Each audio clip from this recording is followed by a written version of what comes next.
Hello, I'm Jody, Wolfe, and you're watching Expoz. It is December 19, 2019, 5:04 p.m. in Birmingham.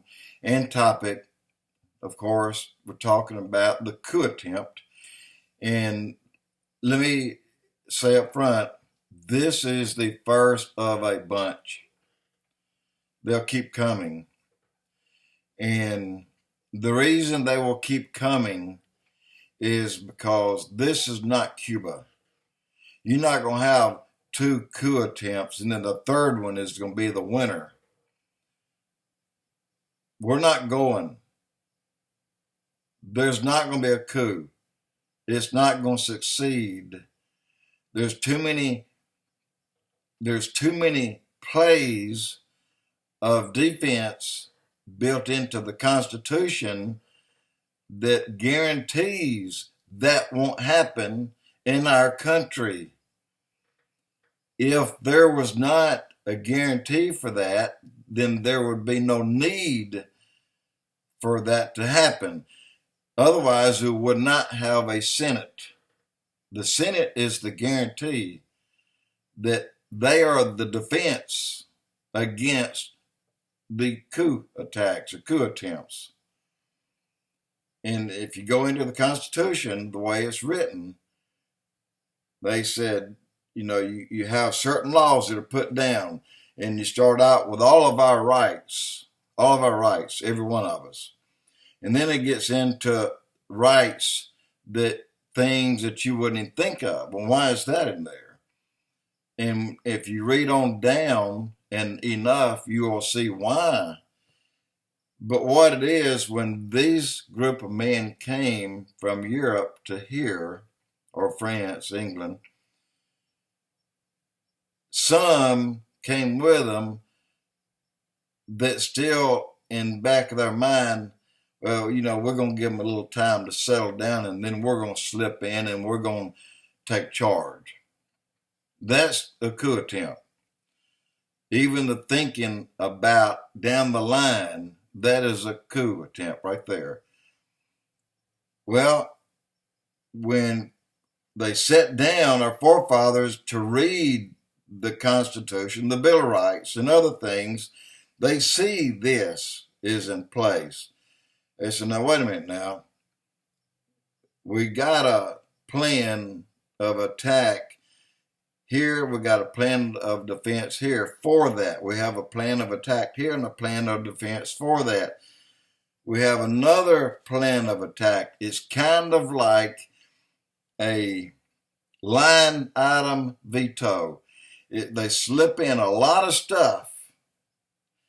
You want to build 300 miles of fence? Sign this sheet, and we got 350 items in there that needs to be included that you'll give us.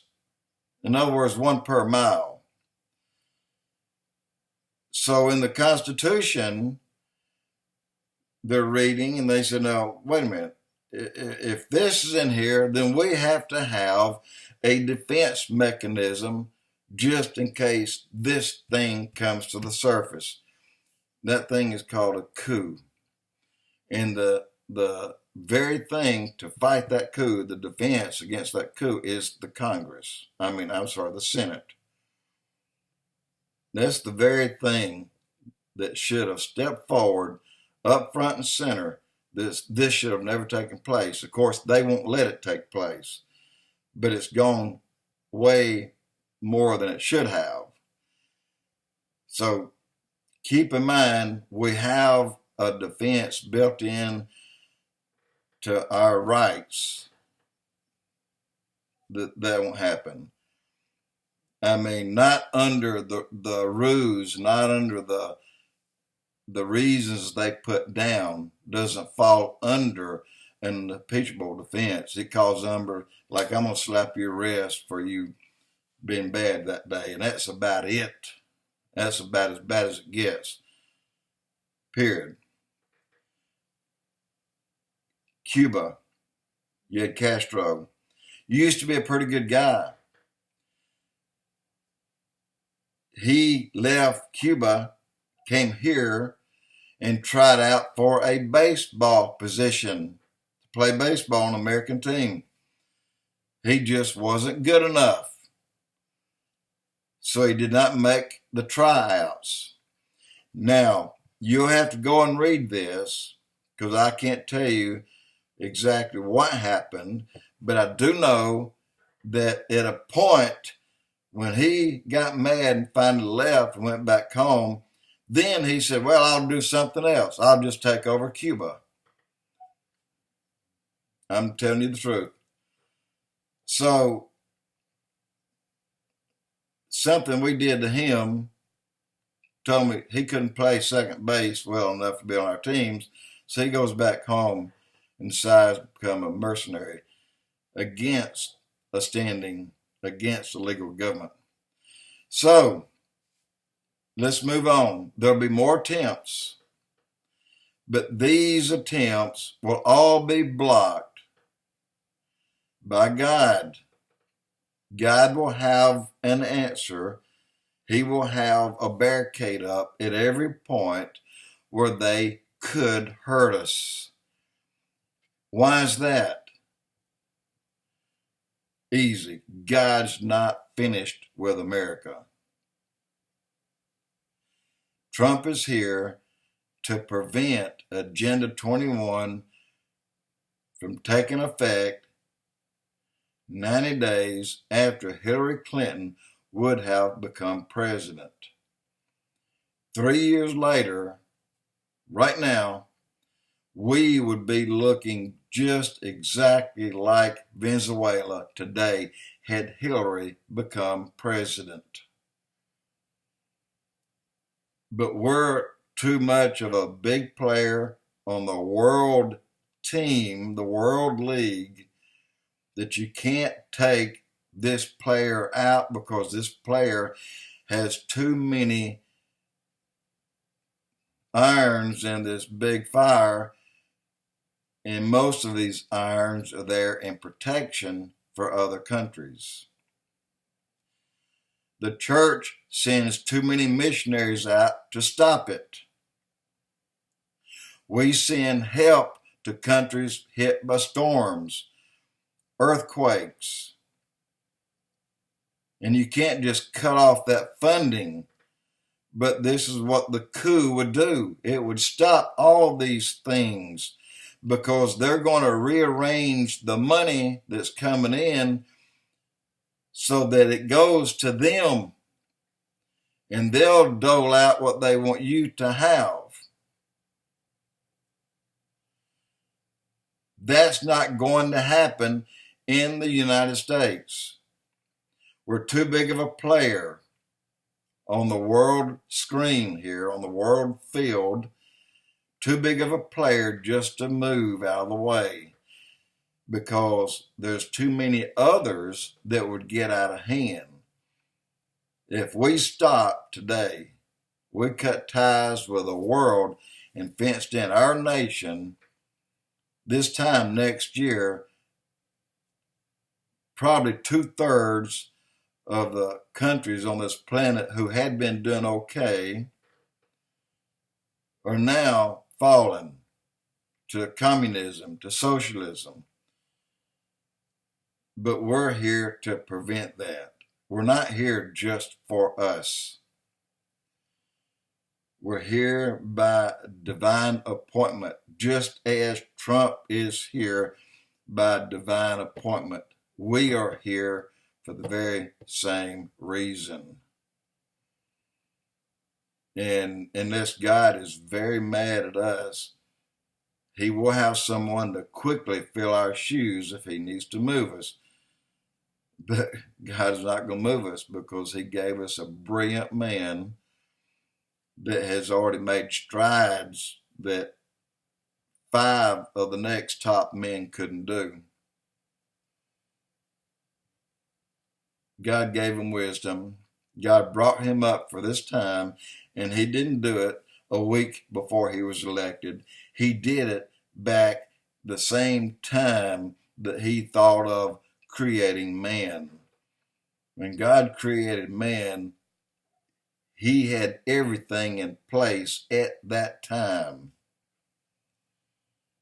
How many years ago was that? I have no idea. Could be millions.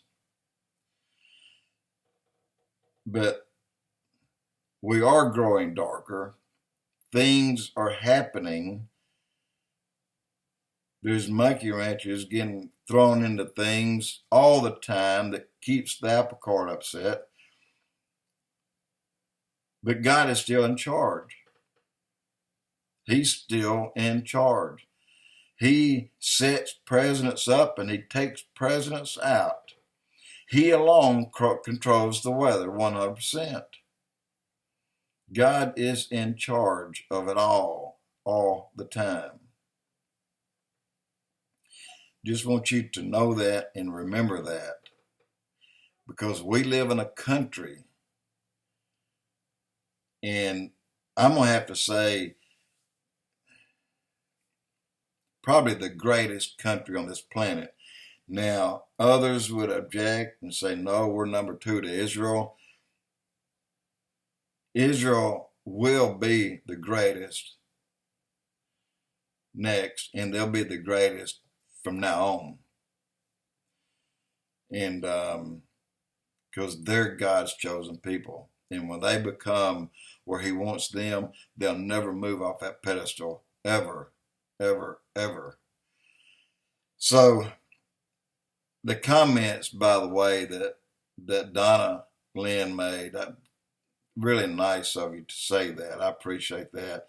But I want you to know, Trump's not going anywhere. He's not going anywhere. He's anointed. He's appointed. And God doesn't make mistakes. And my support for him will remain until I'm not here. And the same for Israel. I'll support them until I'm not here. But one day, and it's not going to be long, and when I say long, I mean Trump to be appointed 2 terms doesn't mean he has to be president for 8 years. When he's appointed and then he is sworn in the second time, any day after that, then the Lord call us home.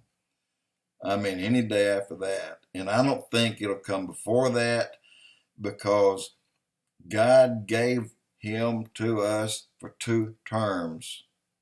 And that's not to mess with your head. That's just what he did. He gave us Trump for 2 terms. And the things that Trump is doing, mainly bringing Roe versus Wade back on the stage, and that's going to be a hell of a battle, because the left is going to get really mad about that. But you know what? The attorney for the unborn, his name is Jehovah. And Jehovah has never lost a case. Never will lose a case. But I've got some more real interesting things to tell you that's following closely behind where we are right now. And some of these things, I believe strongly that we'll see some of these things this coming year, 2020, and things that we probably would not have otherwise believed if we hadn't seen it. But we're going to see these strange things, and I'll tell you about that on the next blog. Jody, Wolfe, Expoz.